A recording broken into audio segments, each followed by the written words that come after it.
En France, près de 347 000 immigrés sont entrés en une seule année et au total, 7,7 millions d'immigrés vivent aujourd'hui dans le pays. Alors, une question dérangeante se pose. Si la France attire encore autant, de plus en plus de personnes ont le sentiment qu'y construire une vie devient presque impossible. On parle souvent de la France comme d'une terre de promesses, d'école, de travail, de stabilité.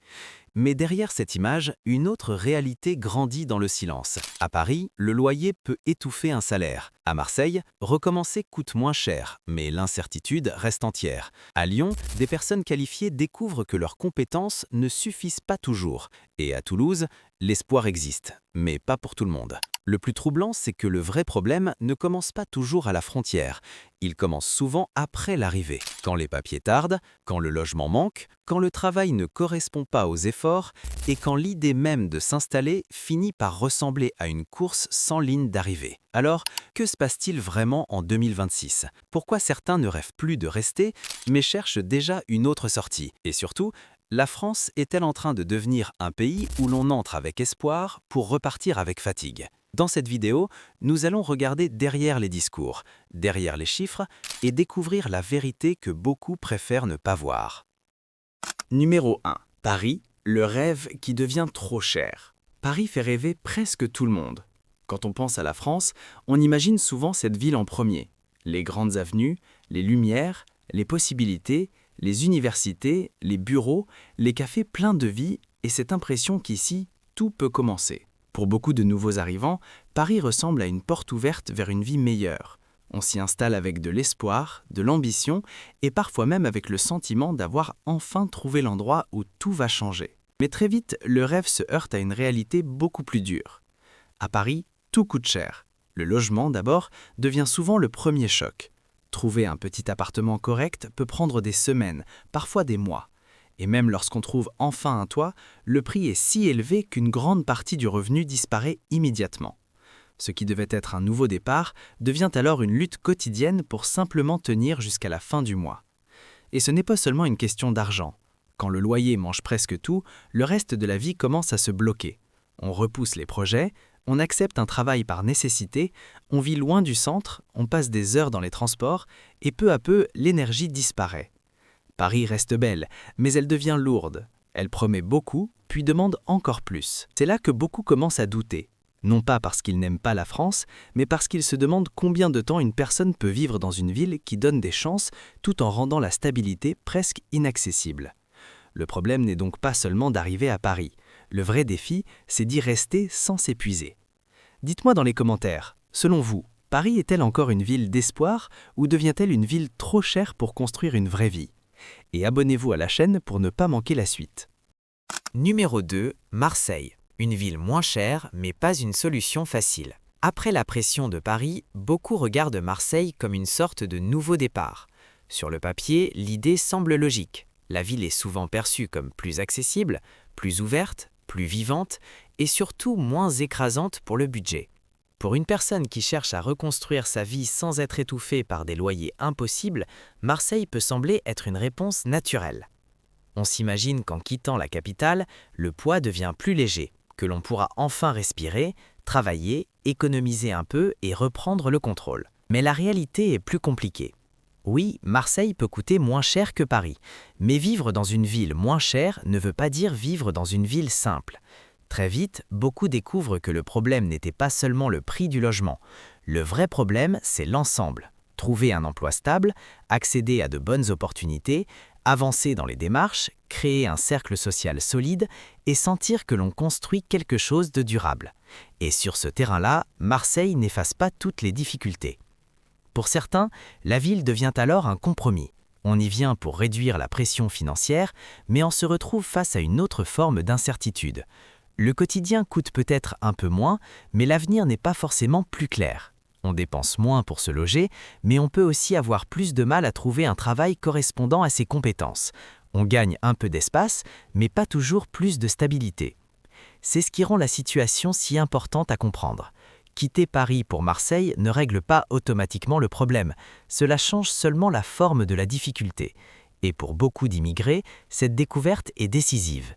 Ils comprennent que le malaise ne vient pas d'une seule ville, mais d'un sentiment plus profond. celui de faire des efforts immenses sans jamais atteindre une vraie sécurité.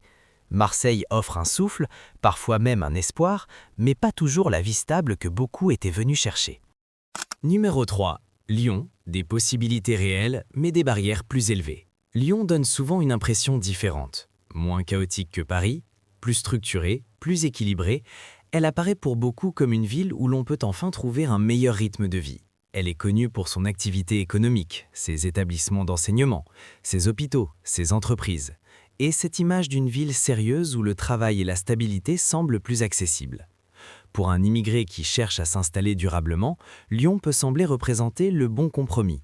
Assez grande pour offrir des possibilités, mais assez calme pour permettre une vie plus organisée. Pourtant, là aussi, les difficultés apparaissent rapidement. À Lyon, le défi n'est pas toujours l'absence de possibilités. Le vrai problème, c'est l'accès à ces possibilités. Beaucoup de personnes arrivent avec de l'expérience, des diplômes, des compétences solides et l'envie de travailler sérieusement. Mais elles découvrent que cela ne suffit pas toujours. Les attentes sont élevées, la concurrence est forte et certaines portes restent fermées à cause de procédures, de règles administratives ou simplement parce que leur parcours n'est pas reconnu à sa juste valeur. C'est souvent là que naît une grande frustration. On ne parle pas forcément de chômage total, mais d'un autre phénomène plus discret et tout aussi lourd. Des personnes capables d'occuper de meilleurs postes se retrouvent à accepter des emplois bien en dessous de leur niveau. Elles travaillent, oui, mais sans avancer vraiment. Elles gagnent leur vie, mais elles ne construisent pas la trajectoire qu'elles espéraient. Cette réalité use lentement. Elle donne l'impression de rester bloquée, même en faisant tout correctement. Lyon montre donc une vérité importante. Une ville peut offrir de vraies chances, tout en restant difficile à pénétrer pour ceux qui arrivent de l'extérieur. Le problème n'est pas seulement de trouver un emploi, mais de trouver sa place. Et lorsqu'une personne sent que ses efforts ne la rapprochent pas d'une vie plus stable, elle commence naturellement à se demander si l'avenir qu'elle cherche se trouve vraiment ici. Numéro 4. Toulouse. Des portes ouvertes pour certains, presque fermées pour d'autres. Toulouse est souvent présentée comme une ville d'avenir. Elle attire par son dynamisme, son image moderne, son activité industrielle, son développement technologique et cette impression qu'ici, le futur se construit déjà. Pour beaucoup, elle ressemble à une ville de possibilités, un endroit où l'on peut avancer, apprendre, travailler et bâtir une vie plus stable.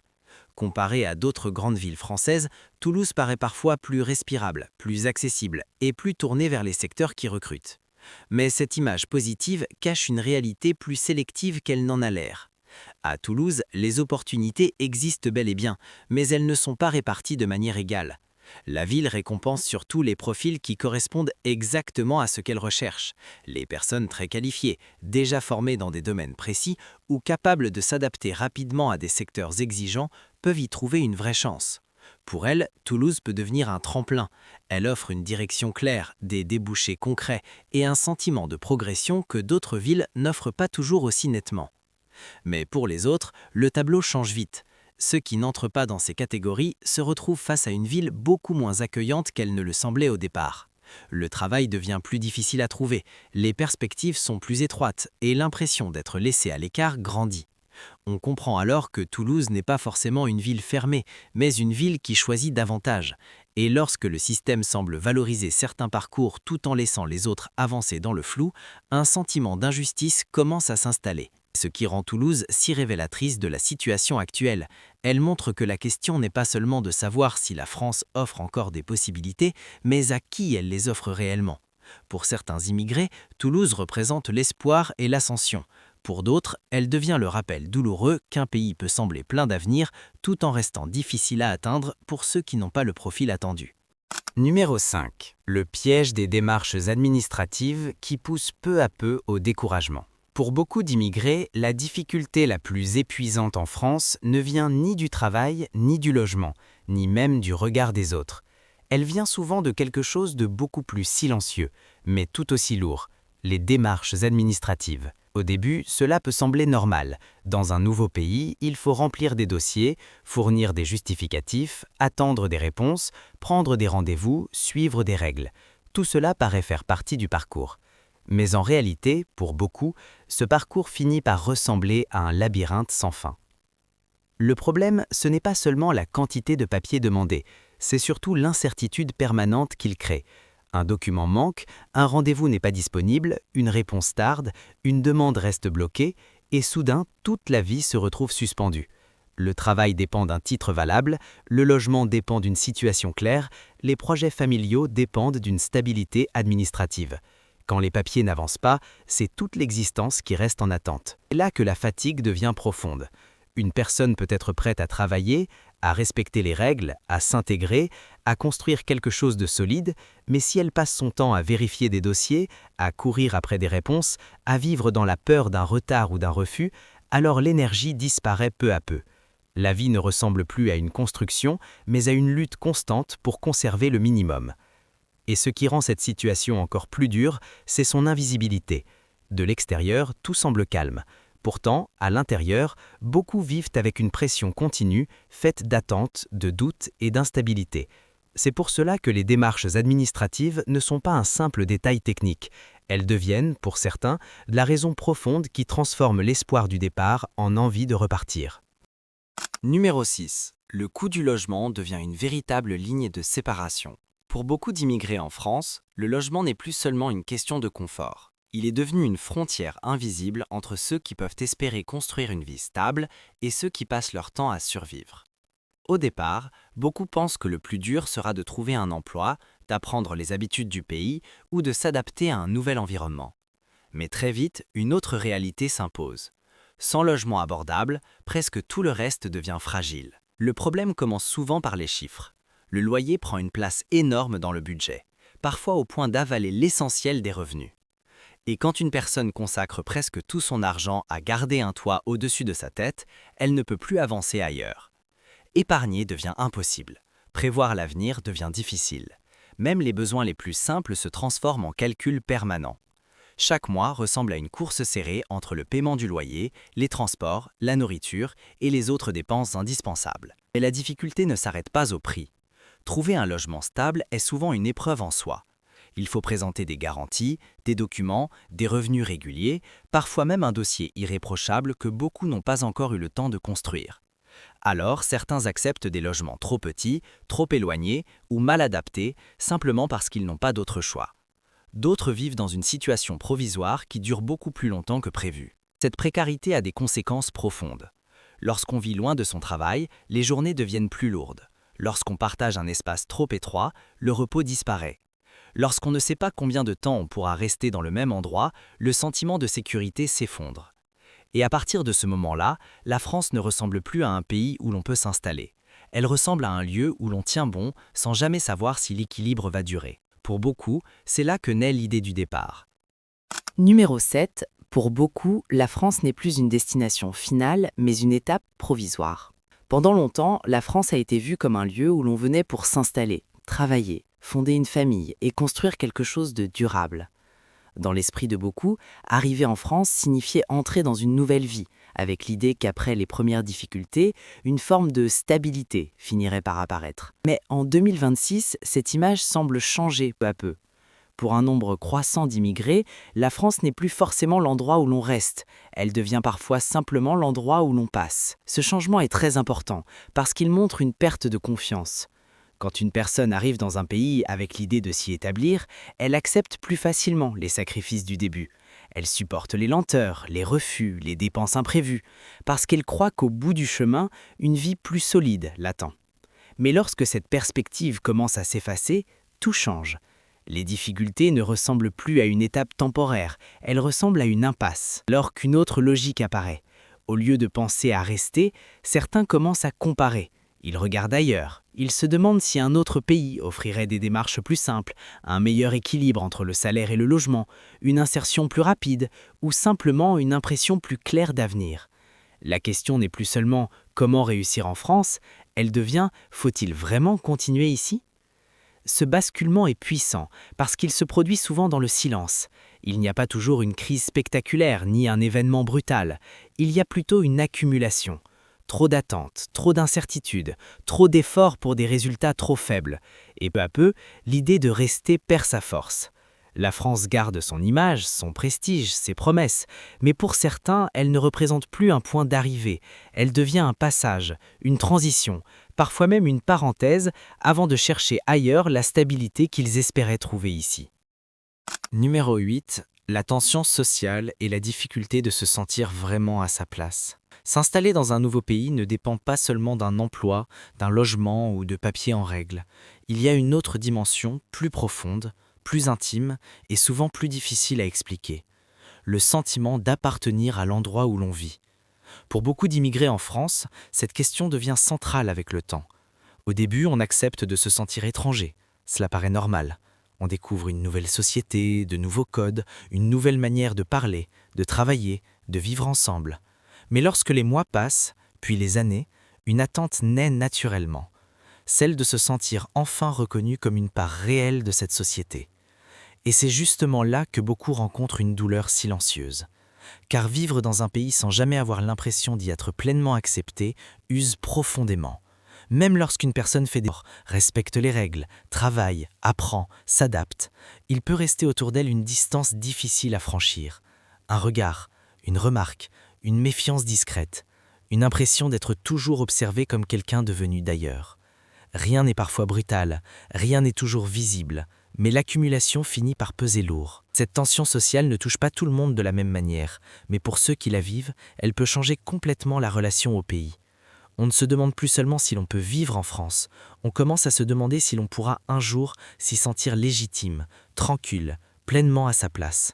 Et lorsque la réponse reste floue trop longtemps, quelque chose se casse à l'intérieur.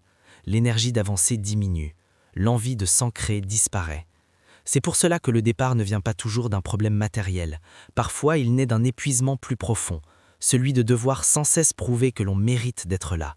Et quand une personne ne trouve ni sécurité complète, ni véritable sentiment d'appartenance, elle peut finir par chercher ailleurs non pas une vie parfaite, mais simplement un endroit où elle se sentira moins étrangère chaque jour. Numéro 9. La France a encore besoin d'immigrés, mais beaucoup ont le sentiment de ne pas être vraiment les bienvenus. C'est peut-être l'un des paradoxes les plus frappants de la situation actuelle. D'un côté, la France a encore besoin d'immigrés. Elle a besoin de travailleurs dans plusieurs secteurs, de nouvelles énergies, de compétences, de présence humaine dans des métiers que beaucoup ne veulent plus exercer, et d'un renouvellement capable de soutenir une société qui vieillit à peu. Dans les discours économiques, cette réalité apparaît souvent clairement. Le pays ne peut pas avancer normalement sans l'apport de personnes venues d'ailleurs. Mais de l'autre côté, le ressenti de beaucoup d'immigrés raconte une histoire très différente. Car entre le besoin réel du pays et l'expérience vécue sur le terrain, il existe un écart profond. Une personne peut sentir qu'on attend son travail, mais pas forcément sa présence, qu'on accepte son utilité, mais pas toujours son installation durable, qu'on ouvre certaines portes par nécessité, tout en laissant planer autour d'elle une impression de réserve, de distance ou parfois même de rejet. Et cette contradiction est lourde à porter. Personne ne veut vivre dans un endroit où il a le sentiment d'être nécessaire sans être réellement accueilli. Cette situation crée un malaise particulier. On demande à certains de contribuer, de respecter les règles, de participer à la vie du pays, mais sans toujours leur offrir le même niveau de clarté, de sécurité ou de reconnaissance. À long terme, cela fragilise tout, car une société ne se construit pas seulement avec des besoins économiques, elle se construit aussi avec un sentiment mutuel de confiance. C'est pour cela que beaucoup commencent à douter. Ils voient bien que leur présence répond à une réalité concrète, mais ils sentent aussi que le message envoyé reste ambigu. Et lorsqu'un pays donne l'impression d'avoir besoin de vous, tout en vous laissant penser que vous êtes de trop, la relation devient difficile à maintenir. Pour beaucoup d'immigrés, ce n'est pas seulement une question de travail ou de salaire, c'est une question de dignité, de place et de possibilité de se projeter dans l'avenir sans avoir constamment le sentiment d'être toléré plutôt qu'accepté. Numéro 10. Pourquoi l'année 2026 donne l'impression d'un véritable tournant ? Ce qui se passe en 2026 ne ressemble pas simplement à une difficulté passagère. Pour beaucoup d'immigrés, cette année donne l'impression d'un moment de bascule, comme si plusieurs problèmes qui existaient déjà depuis longtemps étaient en train de se rejoindre au même instant. Le logement reste lourd, les démarches restent fatigantes, l'accès à une vraie stabilité demeure incertain et le sentiment d'appartenance continue d'être fragile pour beaucoup. Pris séparément, chacun de ces problèmes est déjà difficile, mais réunis, ils changent complètement la manière dont une personne regarde son avenir en France. C'est cela qui fait de 2026 une année si particulière. Le doute n'est plus occasionnel, il devient structurel. Beaucoup ne se demandent plus seulement comment tenir quelques mois de plus, Ils commencent à se demander s'il est encore raisonnable d'investir des années de leur vie dans un pays où l'équilibre paraît toujours menacé. Cette question est profonde parce qu'elle touche à la projection. Rester dans un pays, ce n'est pas seulement y vivre aujourd'hui, c'est croire qu'il pourra encore vous offrir quelque chose demain. Or, pour beaucoup, cette confiance semble s'affaiblir. La France garde toujours son image de grand pays, avec sa puissance culturelle, ses villes connues dans le monde entier, ses universités, ses entreprises et les possibilités qu'elle continue d'offrir, mais en même temps, une autre réalité se renforce, celle d'un quotidien devenu trop complexe, trop coûteux, trop incertain pour permettre un enracinement solide. Et quand l'espoir existe encore, il est souvent accompagné d'une fatigue grandissante. C'est pour cela que 2026 ressemble à un tournant, non pas parce qu'un seul événement aurait tout changé, mais parce qu'un grand nombre de signaux faibles sont devenus impossibles à ignorer. Pour certains, la France reste une chance, pour d'autres, elle devient une question ouverte. Et parfois, c'est justement là que tout bascule, au moment où un pays cesse d'être une évidence pour devenir un doute. Alors dites-moi une chose, mais dites-la avec le cœur. Selon vous, la France est-elle encore une terre d'avenir pour les immigrés ou devient-elle peu à peu un pays que beaucoup finissent par quitter ? Écrivez votre avis en commentaire car votre regard peut ouvrir un débat plus vrai, plus profond et plus utile que tous les discours. Et ne partez pas tout de suite, regardez aussi notre vidéo précédente, elle complète parfaitement celle-ci et vous aidera à voir cette réalité sous un autre angle. Enfin, soutenez notre travail en vous abonnant à la chaîne, cela ne prend qu'un seul clic, mais pour nous c'est une force immense pour continuer à créer ces vidéos avec autant d'efforts et de sérieux.